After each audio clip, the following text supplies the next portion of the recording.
Voilà, que Dieu soit béni, particulièrement, donc, nous allons parler de ce problème très important, problème récurrent, bon, donc, parfois, le problème de se détourner du Seigneur.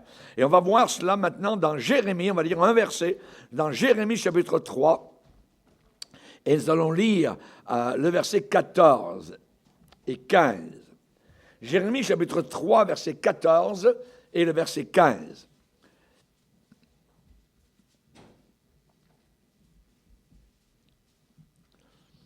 Revenez, enfants rebelles, dit l'Éternel, car je suis votre maître.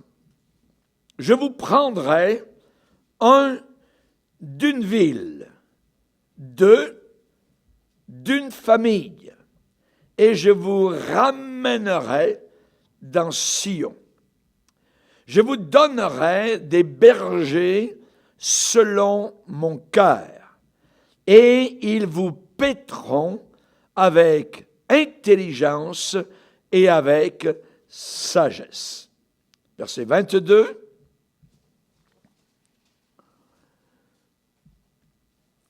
Revenez, enfants rebelles, je pardonnerai vos infidélités. Réponse du peuple, nous voici, nous allons à toi, car tu es l'Éternel, notre Dieu. Amen. Seigneur, nous te bénissons. Nous te bénissons, Seigneur, d'avoir pardonné notre rébellion et de ce qu'un jour tu t'es révélé à notre cœur. Que de fois nous aurions pu nous égarer, que de fois nous aurions pu dévier du sentier, mais tu as été là, Seigneur, avec ta houlette et avec parfois ton bâton. Ta houlette et ton bâton nous ont rassurés. Et nous te bénissons de ce que, encore maintenant, nous sommes au bénéfice de ta parole puissante, que cette épée, Seigneur, ne retourne pas à toi sans effet. Nous te bénissons, Seigneur, car elle est tranchante. Elle est plus tranchante qu'une épée à double tranchant. Elle dévoile, elle guérit. Elle est là pour vraiment faire ce travail, Seigneur, en profondeur dans chacun de nos cœurs. Nous te prions de bénir cette parole puissamment aujourd'hui dans chacun de nous, au nom de Jésus, à cause de Jésus et grâce à Jésus-Christ. Amen. Et tout le peuple dit Amen. Gloire à Dieu. On peut s'asseoir, frères et sœurs. Alléluia. Le problème de se détourner. Vous avez probablement connu des chrétiens que vous ne voyez plus, que vous avez connus, qui étaient à côté de vous, et qui un jour ont dit « bye bye, je m'en vais, c'est trop dur, c'est trop difficile », ou alors ils ont trouvé des excuses différentes, mais finalement, ils se sont détournés du Seigneur. C'est un problème. Et nous allons étudier ce problème, je dirais, en profondeur, dans les deux parties que nous allons avoir aujourd'hui. Ici, le Seigneur lance un appel pathétique à ses enfants rebelles qui se sont détournés de lui. Revenez, revenez, enfants rebelles, dit l'Éternel, parce que je suis votre maître, je suis votre patron, je suis votre Seigneur. Et là, évidemment, le Seigneur demande un retour. Et il répète cela dans le même chapitre, dans Jérémie, chapitre 3. Jérémie vivait dans une époque d'apostasie, une époque de recul, une époque où l'on méprisait la parole de Dieu. Et Jérémie, évidemment, donc, prêchait de tous ses poumons. Personne quasiment ne voulait, évidemment, donc, croire à sa prédication. Il y a quelques années, un dirigeant de jeunesse dans une église, est venu à la foi en Jésus-Christ. Il a accepté le Seigneur, il a cru en Dieu, et ça a été quelque chose de merveilleux, son propre salut. Et avant, donc dans le monde, il faisait partie, il était membre d'un groupe rock, vous voyez, de musique très connu, internationalement. Avec joie, connaissant le Seigneur maintenant, il est sorti donc de ce groupe et il suivait Jésus-Christ. Son pasteur, qui s'appelait Rich Wilkerson, était très heureux, évidemment, de l'avoir dans son église. Alors que ce jeune homme faisait ses débuts dans la musique véritablement chrétienne. Voyez. Rapidement, ce jeune homme est devenu connu, aimé. Pourquoi? Parce que l'attouchement de Dieu était sur sa vie. Ce jeune homme s'est mis évidemment à étudier la parole de Dieu de façon personnelle. Ses chants, donc la plupart, ont été pris directement de la Bible et il a développé un groupe donc de gens qui l'admiraient, qui vraiment étaient bénis par ce qu'il accomplissait. Mais voilà, c'est que quelque part, le long du chemin, quelque chose s'est produit. Quelque chose est arrivé et quand on entend cela, notre cœur ne peut pas faire autrement que de se briser. D'entendre que des chrétiens, donc maintenant, sont autour de lui, supposément chrétiens, mais que dans ces chants, maintenant, il y a des femmes qui sont en avant, qui dansent d'une manière assez, je dirais, dévoilée, et ces concerts, parce qu'il fait des concerts, maintenant sont high-tech, avec de la fumée sur l'estrade en avant, exactement comme ils font dans le monde. Le problème, c'est que l'onction de Dieu qu'il avait auparavant a totalement disparu.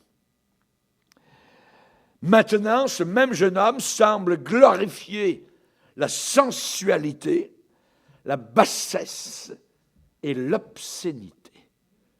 Comment une telle chose peut-elle se produire? Que lui est-il arrivé? Où est passée son onction qu'il avait au départ? Et où est Jésus-Christ dans tout cela et dans tous ces qu'on appelle concerts? Un auteur français qui s'appelle Pascal, connu, a parlé du mot « divertir ». Se divertir, la diversion. Et il a donné une définition, c'est un mathématicien qui est venu au Seigneur, qui a une expérience avec Dieu, Pascal. Il a dit, se divertir, ça veut dire se détourner de l'essentiel. Et c'est exactement ce qui arrive à beaucoup de chrétiens et qui va arriver de plus en plus à des gens se disant chrétiens, se détournant de l'essentiel. L'essentiel pour nous, c'est Jésus, l'Évangile, les réunions, prier. C'est cela qui est véritablement essentiel. Ce qui arrive aujourd'hui à beaucoup de chrétiens n'est pas nouveau. Le problème de se détourner. Le mot détourner, c'est un verbe. Et un verbe, en français, c'est toujours une action. Un verbe d'action, se détourner. Il y a une action qui est faite. Ça veut dire, je marchais dans telle direction et maintenant je fais un mouvement de diversion. Je me détourne. Je me détourne. L'apôtre Paul, inspiré par le Saint-Esprit, déclare qu'à la fin des temps, beaucoup détourneront l'oreille de la vérité. Il ne parlait pas des païens, il parlait évidemment donc des chrétiens, des supposés chrétiens. Détourneront l'oreille de la vérité. Nous devons absolument faire attention parce que ça nous pend au nez. C'est arrivé déjà, ça arrive actuellement. Et je dois faire très attention. L'apôtre Paul parle qu'à la fin des temps, il y aura toutes sortes de séductions, d'iniquité pour ceux qui périssent. Ça veut dire pour ceux qui vont en enfer. Toutes sortes de séductions, de péché, d'iniquité. Dans l'évangile de Matthieu, au chapitre 13, il est parlé que certains sont devenus avec un cœur insensible. Un cœur insensible. Ça peut arriver. Un cœur qui pouvait auparavant être sensible peut devenir insensible. Un cœur qui était auparavant, je dirais, touché facilement par l'Esprit de Dieu, peut devenir endurci. La Bible dit dans Matthieu 13, ils ont endurci leurs oreilles. Et ils ont plus que cela fermé leurs yeux. Ils ne voient plus. Ils ont vu pendant un certain temps. Ils ont entendu pendant un certain temps. Mais maintenant, leur cœur est dur, leurs yeux se sont fermés et leurs oreilles se sont endurcies. Puissance d'égarement. Nous parlons de quelque chose de fort, de puissant. Ce n'est pas quelque chose d'anodin, non. C'est très puissant à la fin. L'égarement, la séduction du péché qui attire, qui fait un clin d'œil avec un beau sourire, tout ça. Voyez. Ce n'est pas le diable avec des cornes. Ce n'est pas les signes diaboliques avec le tétagramme, ainsi de suite, ou quoi que ce soit. Non, c'est avec une Bible. C'est un chrétien qui va essayer de séduire un autre chrétien. Lui-même, il est rétrograde et il va essayer d'amener l'autre à devenir rétrograde. C'est dangereux. Qui nous fréquentons, avec qui nous parlons, qui nous côtoyons. Dis-moi qui tu fréquentes, je vais te dire qui tu es. Les mauvaises compagnies corrompent les bonnes mœurs. Faisons attention. La Bible parle d'une puissance d'égarement. C'est comme un courant d'eau, une rivière dont le flot est fort et la personne essaye de remonter, n'arrive pas parce que le flot l'emporte. Et la Bible déclare que nous devons nous attacher aux choses que nous avons entendues de peur que nous soyons emportés loin de ces choses-là. Ça va arriver à beaucoup de personnes. Vous vous rappelez du temps de Josué? Ils ont vu la gloire de Dieu, ils ont gagné des batailles, ils avaient vraiment Dieu à leur côté. Et il y a eu une génération suivante qui est arrivée, qui n'avait pas connu donc la puissance de Dieu, les miracles que Dieu avait faits. Et cette nouvelle génération, elle est décrite en quelques versets dans le livre des Juges. Lisez avec moi Juges, chapitre 2. Juges, chapitre 2, le verset 10. Même on peut voir, à partir du verset 7, pour le contexte, Juges, chapitre 2 et le verset 7, il est dit, le peuple servit l'Éternel pendant toute la vie de Josué et pendant toute la vie des anciens qui survécurent à Josué et qui avaient vu toutes les grandes choses que l'Éternel avait faites en faveur d'Israël.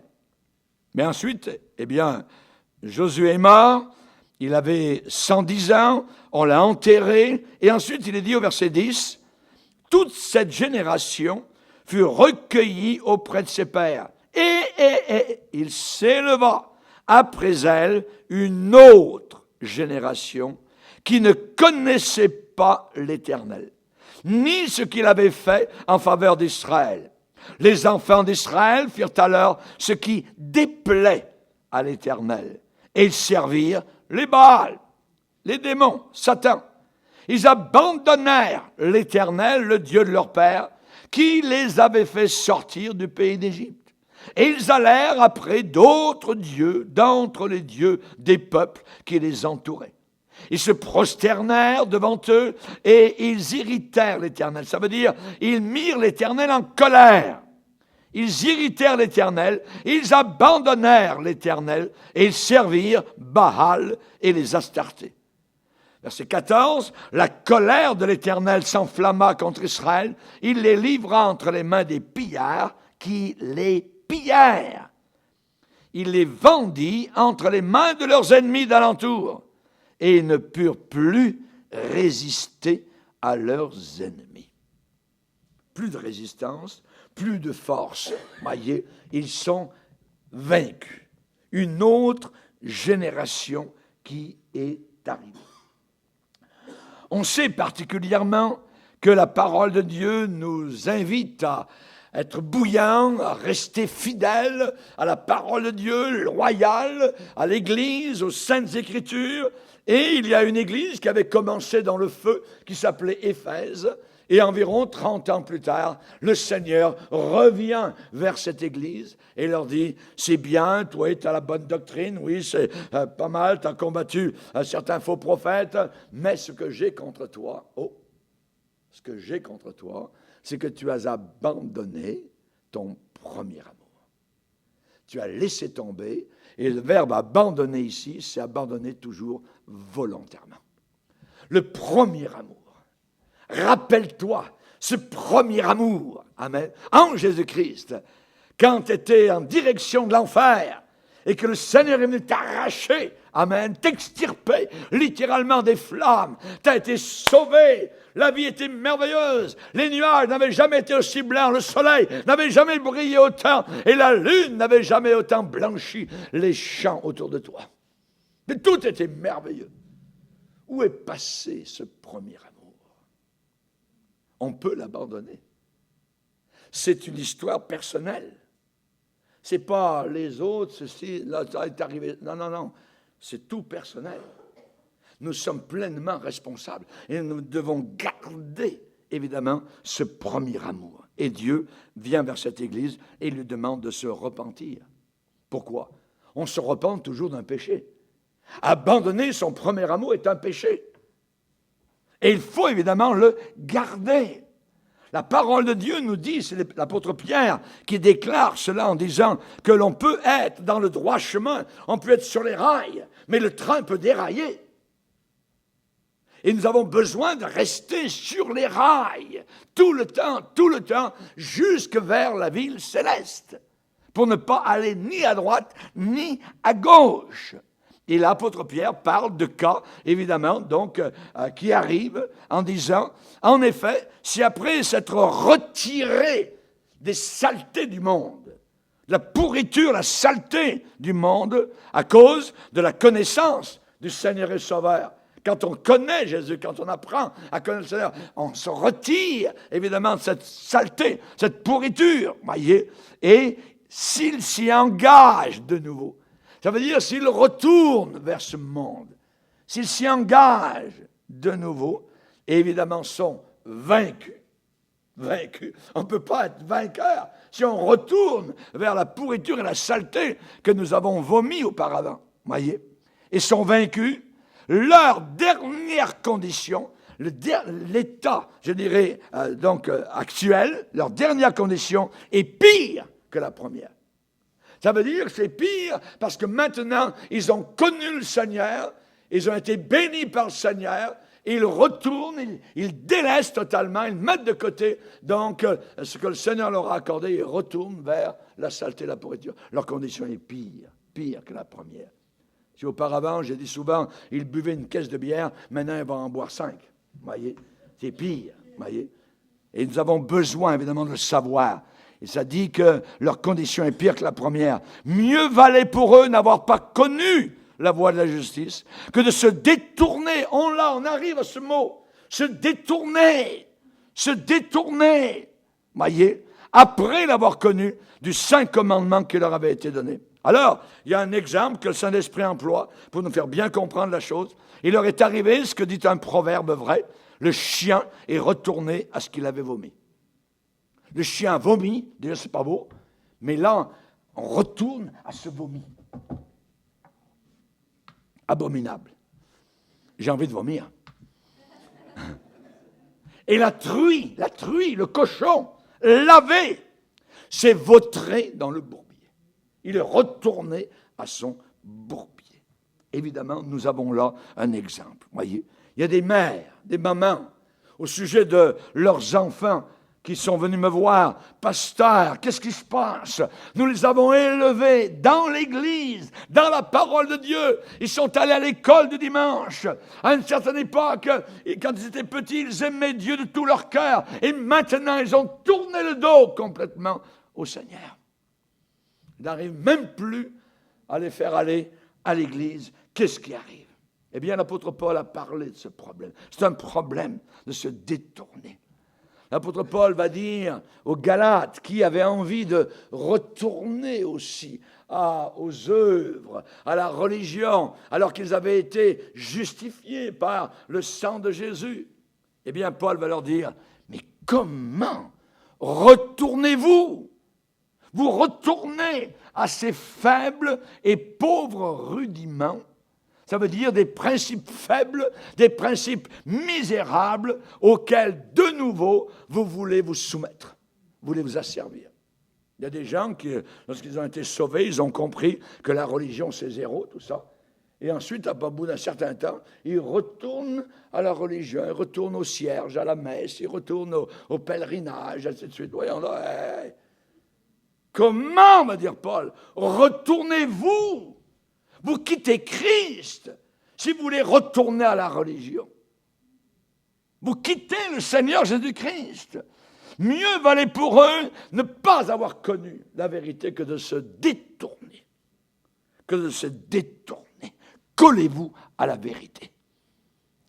Quelles qu'en soient les circonstances, quel que soit le prix à payer, l'exclusion peut-être que vous allez vivre, restez collés à la vérité, à la parole de Dieu. Ne vous détournez jamais. Jamais. Ces déclarations ont été dites il y a 2000 ans. Et pourtant, elles sont très, très adéquates pour aujourd'hui. L'Esprit dit expressément, il a le Saint-Esprit.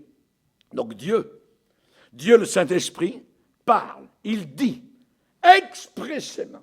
Ça veut dire avec une grande certitude qu'à la fin des temps, plusieurs abandonneront la foi. Ça veut dire qu'ils l'ont eu auparavant, mais ils l'ont abandonné. Vous ne pouvez pas abandonner quelque chose que vous n'avez jamais eu. Donc on parle ici de chrétiens. Plusieurs abandonneront la foi pour s'attacher à des esprits séducteurs, à des démons, des esprits qui séduisent, voyez, pour quitter donc la voie droite. Et évidemment, on sait que dans Colossiens, lorsque l'apôtre Paul écrit à ces chrétiens-là, il veut les encourager et il leur dit maintenant qu'ils sont sauvés, pardonnés, lavés, réconciliés par le sang de Jésus, et il va leur dire, si du moins, là, voilà la condition, si du moins vous demeurez fondés, enracinés et inébranlables dans la foi, sans vous détourner. On a le mot. Sans vous détourner de l'espérance de l'évangile que vous avez entendu. Colossiens 1er chapitre, versets 22 et 23. Donc, sans vous détourner, voyez, comment une personne peut-elle arriver au point de se détourner du Dieu vivant pour servir d'autres dieux? Eh bien, on va en parler. Nous avons des exemples variés dans la parole de Dieu. Rappelez-vous Madame Lot. Ça vous dit quelque chose? Madame Lot, voyez. Eh bien, on sait que son mari, Lot, vivait dans deux villes jumelles. L'une s'appelait Sodome et l'autre Gomorrhe. Lot était le neveu d'Abraham. Lot était un homme mis à part, mais l'endroit où il vivait était loin d'être saint. Sodome et Gomorrhe étaient tellement remplies de péchés et de débauches qu'elles ont été connues dans toute l'histoire de l'humanité comme des villes d'homosexualité. La parole de Dieu parle de ce problème grave, ce péché, en disant Dieu les a livrés à leur passion infâme, car leurs femmes ont changé l'usage naturel en celui qui est contre la nature des choses, contre nature. Et de même, les hommes, abandonnant, quittant l'usage naturel de la femme, se sont enflammés dans leurs désirs, dans leurs passions, les uns pour les autres, comme étant homme avec homme, des choses infâmes. Pas des choses autorisées, des choses légalisées par nos gouvernements, des choses infâmes. Devant le roi des rois, devant la cour de justice céleste, la Bible déclare que l'homosexualité est une chose infâme. Une infamie devant le Seigneur. Et évidemment, donc, Lot vivait au milieu de cela. Ces villes ont tellement brisé le cœur de Dieu que Dieu les a détruits volontairement par le feu. Un matin, ce n'est pas la pluie qui est tombée, c'est du feu qui est tombé sur eux. Dieu est capable de faire venir au-dessus des villes des nuages. Il est capable de faire venir du vent, il est capable de faire tomber de la pluie, il est capable de faire aussi tomber des pierres, il est capable de faire aussi tomber du feu. Et c'est ce qui est arrivé à Sodome et Gomorrhe. Évidemment, Dieu voulait délivrer Lot, qui vivait dans cette ville-là, sa famille. Il voulait les sauver de la destruction. Et Dieu a envoyé des anges qui ont frappé à leur porte. « Hé Lot! Sortez, quittez la ville. » Voyez, ne regardez pas en arrière, parce que Dieu va détruire totalement cela. Aux yeux de ses neveux, ça paraissait une belle plaisanterie. Ouais, un Dieu d'amour qui détruit le monde, ça n'a pas de sens. Ah oui, mais c'est le Dieu que nous servons. Vous n'avez qu'à lire ce Dieu d'amour, ce qu'il va faire durant l'Apocalypse. Voyez, il va y avoir au moins 1,5 milliard de personnes qui vont mourir. Relisez bien Apocalypse chapitre 6. Et alors qu'il quittait la ville, Dieu a envoyé cette fameuse pluie donc de feu qui est tombée du ciel. Et quand je dis pluie, c'est vraiment cela. Parce que dans la région aujourd'hui actuellement, on découvre comme dans le sable, des petits ronds, comme une goutte de pluie qui est tombée. Et au fond du petit rond, vous voyez qu'à peu près 1 centimètre, c'est du soufre, des petites boules de soufre. Dieu a envoyé du haut du ciel une pluie de feu, exactement tel que le texte de la Bible déclare. Une pluie de feu. Toute la région est remplie de ces petits trous, vous voyez, dans le sable. C'était une pluie de feu, avec au fond une boule donc de soufre. Il est dit alors, l'Éternel fit pleuvoir du ciel sur Sodome et Gomorrhe du soufre et du feu. Du soufre et du feu. Et détruisit ces villes. Mais la femme de Lot regarda en arrière et elle devint une statue de sel. Le problème de Madame Lot, c'était quoi? Eh bien, c'est le problème de beaucoup de chrétiens aujourd'hui. Voyez, ce sont des gens qui luttent, qui combattent le problème suivant. Vous pouvez arriver à faire sortir Madame Lot de Sodome, mais c'est très difficile de faire sortir Sodome du cœur de Madame Lot. Comment est ton cœur? Est-ce que l'esprit du monde est dans ton cœur? Jésus a cru cela, puisqu'il a parlé de la femme de Lot. Souvenez-vous, a dit Jésus, de la femme de Lot.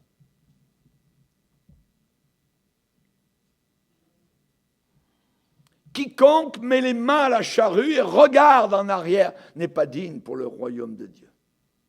Vous avez envie de retourner à la vomissure, vous avez envie de retourner à la pourriture, vous avez envie de retourner à vos péchés abominables.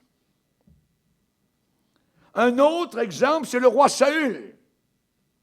aimé de Dieu, choisi de Dieu, pour être le premier roi sur tout le pays d'Israël. Et dans 1 Samuel 15, Dieu lui dit de détruire totalement, complètement, les Amalécites et tout ce qui leur appartenait. C'était des ennemis. Il ne l'a pas fait. Il ne l'a pas fait. Il a désobéi à Dieu et il a pris le meilleur bétail, le meilleur troupeau. Il a même épargné le roi à Gag. Vous voyez? Et il est dit que la parole de Dieu est venue vers l'homme de Dieu, Samuel, et Dieu lui a dit, je regrette tellement, je me repens d'avoir établi Saül pour roi, parce qu'il se détourne de moi. Il se détourne de moi. Et il n'observe pas mes paroles, il n'observe pas mes instructions, il désobéit. Samuel était très troublé de cette situation-là que Dieu lui a révélée. Le roi Saül, pourtant, avait tout ce qu'il pouvait avoir pour, je dirais, ne pas être dans le besoin. Mais le problème de Saül, c'est qu'il voulait être connu comme le bon gars. Être connu comme le bon gars, avec les rois environnants, avec ses amis, voyez, aux alentours de lui. Et à cause de ce désir d'être le bon gars, de faire partie de la gang, voyez, Saül est tombé dans la désobéissance. Sa royauté lui a été enlevée, sa couronne a dévalé, je dirais, les collines de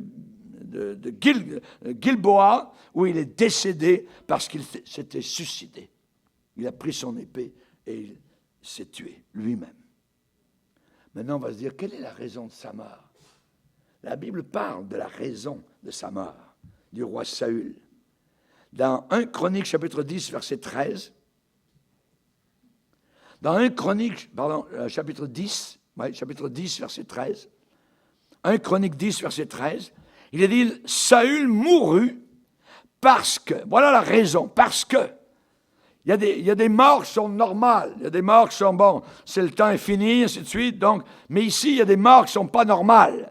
Et il est dit ici, Saül mourut parce que il se rendit coupable d'infidélité envers l'Éternel, dont il n'observa point la parole. Et deuxième raison, parce qu'il interrogea et consulta ceux qui évoquent les morts. Il est allé consulter le sorcier, la sorcière. Il ne consulta point l'Éternel. Aussi l'Éternel le fit mourir et transféra la royauté à David, fils d'Isaïe. C'est intéressant de voir la vie de certaines personnes, le pourquoi des choses. Et ici, nous avons la raison de la mort d'un homme désobéissant, qui pourtant, au départ, avait été aimé de Dieu, avait été choisi par le Seigneur. C'est David qui a écrit un cantique vis-à-vis de la mort du roi Saül, et il a dit, l'huile a cessé d'oindre son bouclier. L'huile représentant le Saint-Esprit, l'huile représentant donc l'onction de Dieu, l'approbation de Dieu sur sa vie, l'huile s'est arrêtée. L'huile a cessé. Et même dans le texte de la Bible, nous voyons l'expression où il est dit « L'Esprit de l'Éternel se retira de Saül ». L'Esprit de l'Éternel est parti. Il y a des gens qui pensent, à certains milieux baptistes, où on vous dit sauvez, toujours sauver, tout ça, vous pouvez faire ce que vous voulez, après, vous êtes embarqué dans le train du salut, vous ne pouvez jamais en descendre. Ah ouais. Vous pouvez en descendre quand vous voulez, et si, évidemment, vous faites des bêtises de désobéissance continuelle, vous allez recevoir un coup de pied quelque part, et quelqu'un va vous descendre du train. L'huile a cessé d'oindre son bouclier. Il a perdu sa couronne. Il a perdu sa couronne. Il s'est détourné. Je vais vous dire une chose. Ça rime en français, mais c'est très important de le noter. La tiédeur amène l'erreur. La tiédeur amène l'erreur. Il n'y a aucun tiède qui va rentrer dans le ciel. Puisses-tu être froid ou bouillant, mais les tièdes, je les vomirai de ma bouche. Quelqu'un à qui on dit qu'on va le vomir de sa bouche, peut-il arriver devant le Seigneur? Alléluia, gloire à Dieu, Seigneur. J'étais un peu tiède. Ouais, non, attends. T'entres même pas. T'es vomi de la bouche du Seigneur.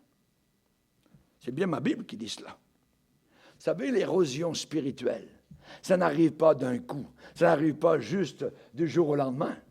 Quelqu'un ne divorce pas de son épouse du jour au lendemain.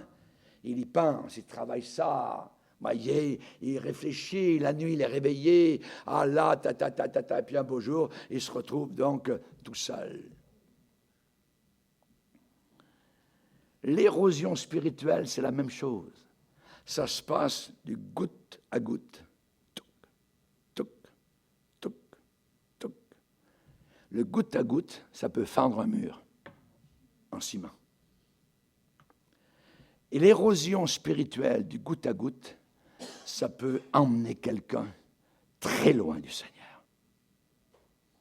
Détourneront l'oreille de la vérité.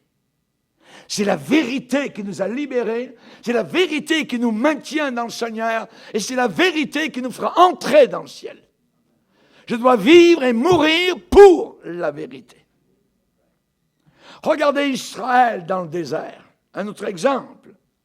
Il est dit quand Israël est sorti d'Égypte, c'était merveilleux, alléluia, tout ça. Mais au milieu de ce peuple-là, il est dit qu'il y avait un ramassis de gens au milieu d'Israël. Ce ramassis de gens participaient à la délivrance d'Israël, mais eux-mêmes n'avaient pas été circoncis dans leur cœur, n'avaient pas été touchés par la grâce de Dieu. Ils suivaient simplement donc la langue, donc ce qui se passait parmi le peuple d'Israël. Et plus tard, ce ramassis de peuple, c'est ce ramassis qui a commencé à murmurer et à faire pécher le peuple. Le ramassis de gens au milieu d'Israël ont été saisis de convoitise. Saisis de convoitise. Ils ont fait murmurer le peuple. Nous nous souvenons des poissons que nous mangions en Égypte, qui ne nous coûtaient rien. Ouais, mais attends, ton mari revenait le soir, il fallait lui laver ses plaies parce qu'il avait reçu des coups de fouet toute la journée. Ah ouais, mais ça ne nous coûtait rien. On aimait évidemment donc les poissons, les concombres, les melons, les poireaux, les oignons, l'ail, tout ça. Et maintenant, qu'est-ce qu'on a? On a juste de la manne. Juste de la manne. Il fallait la ramasser en plus tous les matins. Vous savez, ces gens qui veulent l'esprit du monde, que cet esprit revienne à l'intérieur de l'Église. On aimerait un peu de rock, on aimerait danser, tout ça, un petit peu convoiter, tout ça. Habillez-vous un petit peu à la légère, c'est pas grave, voyez, on peut laisser les yeux s'en aller d'un côté et de l'autre. C'est dangereux, tout cela. Très dangereux. Ramassis de gens. Nous souvenons, ils se souvenaient du passé. Ils se souvenaient du passé. Il y a des gens aujourd'hui qui disent, mais voyons, on a juste la parole de Dieu, on ne peut pas vivre, amusez-nous un peu, tout ça. Allez demander aux Chinois, qui sont en réveil spirituel maintenant, le nombre, je dirais, d'heures qu'ils passent pour une réunion. La moyenne, c'est 4 heures à écouter la parole de Dieu. 4 heures de la manne. Ils ont goûté aussi aux poissons et aux concombres et aux oignons, ainsi de suite, du monde, les poireaux, tout ça, voyez. Ce qu'ils veulent, c'est la manne, la parole de Dieu. Dès qu'il y a un réveil spirituel, pasteur, prêche-nous, réveille-nous. Rappelez-vous le veau d'or. Le veau d'or, ils sont sortis d'Égypte, tout ça. L'Égypte était dans leur cœur. Ils ont commencé à se mettre tout nus. Ils ont dansé comme ils le voyaient. Et ils l'avaient vu faire pendant 400 ans en Égypte. Les femmes s'habillaient avec des petites toilettes où on voyait tout au travers. Et ils ont fait la même chose. Ils ont dit, hey, ce veau en or, c'est ce veau qui nous a fait sortir du pays d'Égypte. Et ils se sont mis à danser, tout ça. Et vous vous rappelez ce qui est arrivé quand Moïse est descendu. Même il y en a qui ont dit, nous étions bien en Égypte. Mais, c'est possible. Est-ce possible? Ils pleuraient, ils criaient, ils ont crié à Dieu, Seigneur, viens nous délivrer, c'est du malheur qu'on vit ici. On a besoin que tu poses ta main quelque part. Maintenant, qu'est-ce qu'ils disent dans le désert? On était bien en Égypte. Vous voyez comment l'esprit peut être tordu littéralement par la puissance de Satan, puissance de convoitise. Certains ont dit, c'est mieux de retourner en Égypte. Nommons-nous un chef, un leader. Vous voyez? C'est mieux de retourner en Égypte. Nommons-nous un chef. Moïse a lutté, Moïse a bataillé avec les rétrogrades. C'est Étienne qui rapporte l'histoire d'Israël dans Acte 7 et qui dit « Nos pères ne voulurent pas lui obéir. Nos pères le repoussèrent. Nos pères tournèrent leur cœur vers l'Égypte. » Rappelez-vous les 12 espions sont allés voir, ils ont parlé d'incrédulité. On ne peut pas. La promesse de Dieu disait entrer. Eux sont revenus en disant on ne peut pas. Ils ont renversé la parole de Dieu. 10 sont morts et 2 sont restés vivants. 2 sont restés vivants, Josué et Caleb. Pourquoi? La Bible dit qu'ils ont été animés d'un autre esprit. Animés d'un autre esprit. Quel autre esprit avons-nous besoin, nous, aujourd'hui, maintenant? Au milieu de l'instabilité, tout bouge, tout change aujourd'hui. Nous avons besoin d'un esprit de stabilité. Dans la tempête, les navires, généralement, sous la coque, ils ont 2 grandes bandes qui sont très larges. Voyez, on appelle ça des stabilisateurs. Dans la tempête, ça empêche le bateau de capsize, de revirer totalement sur le top. Voyez, donc nous avons besoin, nous, de ces stabilisateurs dans les tempêtes auxquelles nous avons à faire face. Au milieu de l'instabilité, on a besoin de la fidélité. Au milieu de l'infidélité, le compromis. On a besoin d'un esprit de pureté. Au milieu de l'impureté, la saleté, la pornographie. La pornographie, c'est du mensonge. Du mensonge. Pornographie. Porneia, ça vient du grec, ça veut dire la prostituée. Et grapho, ça veut dire écrire. La graphologie, tout ça. La pornographie, c'est l'écriture de la prostituée. Stabilité au milieu de l'instabilité, pureté au milieu de l'impureté, la foi au milieu de l'incrédulité. Amen. Alléluia. Toi demeure, Timothée, dans les choses que tu as apprises et reconnues certaines. Bouge pas de là. Les disciples de Jésus-Christ, rappelez-vous les disciples de Jésus. Il y avait beaucoup de disciples à une époque, Jésus.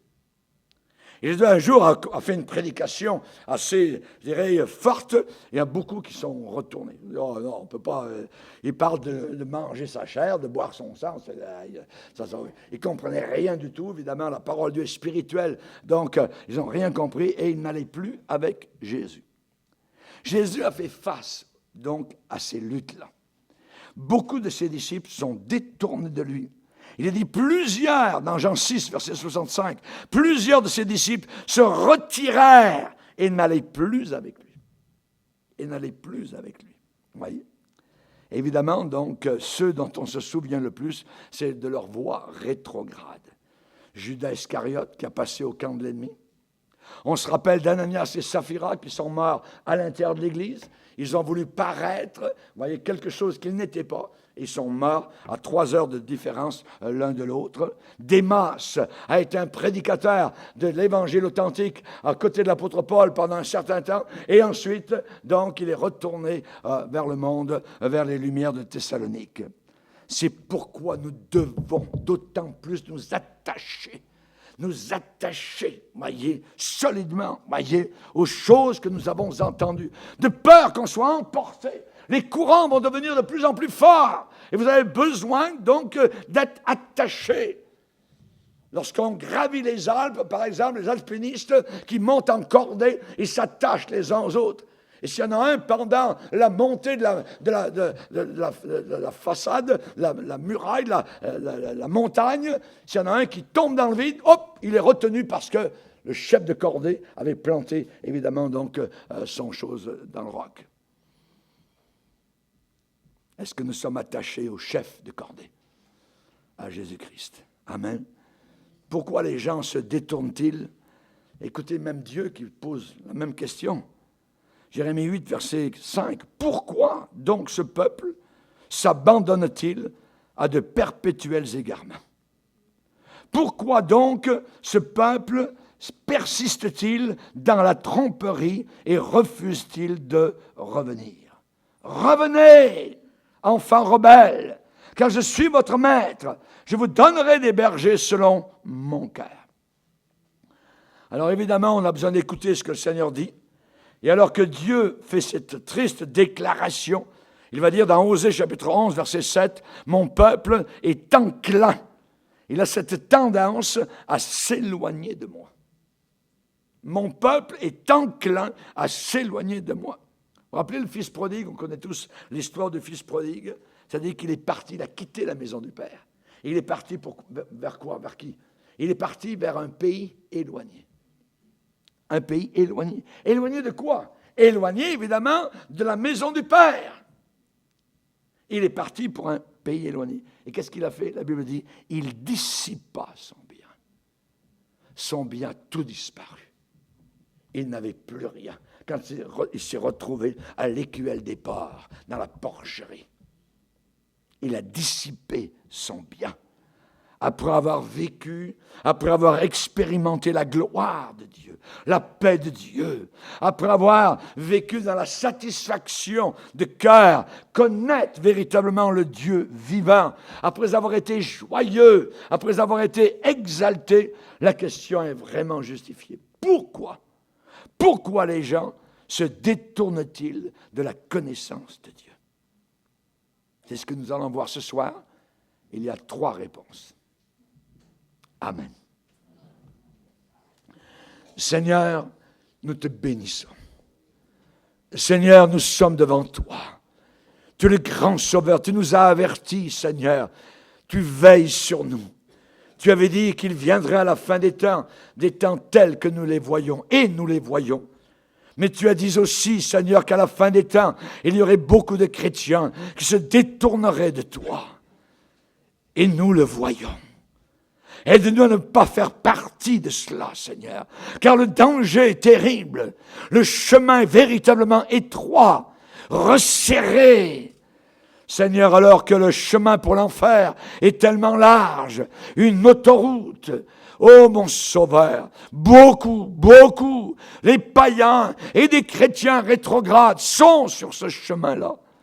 Oh mon Sauveur, nous te demandons ce matin que nous puissions entendre ta voix, ce que tu as dit dans Jérémie, revenez à moi. Nous voulons, Seigneur, aller vers toi. Nous voulons venir en ta présence. Nous voulons dire comme le fils prodigue, je retournerai vers mon Père et je lui dirai, Père, j'ai péché. Je ne suis même plus digne d'être appelé ton fils. Merci Seigneur de ce qu'il y a eu un éloignement, mais il y a eu aussi un retour. Nous te prions, Seigneur Jésus, pour tous ceux et celles qui nous écoutent, Seigneur, sur les continents de la terre, ceux qui sont détournés, Seigneur, radicalement de toi, puissent encore, alors qu'il en est encore temps, revenir vers toi. Oh, s'il te plaît, dans ta grâce, nous le demandons, Père, de tout notre cœur, à cause de Jésus-Christ. Amen. Et tout le peuple dit Amen. Amen. Gloire à Dieu. On va se lever ensemble.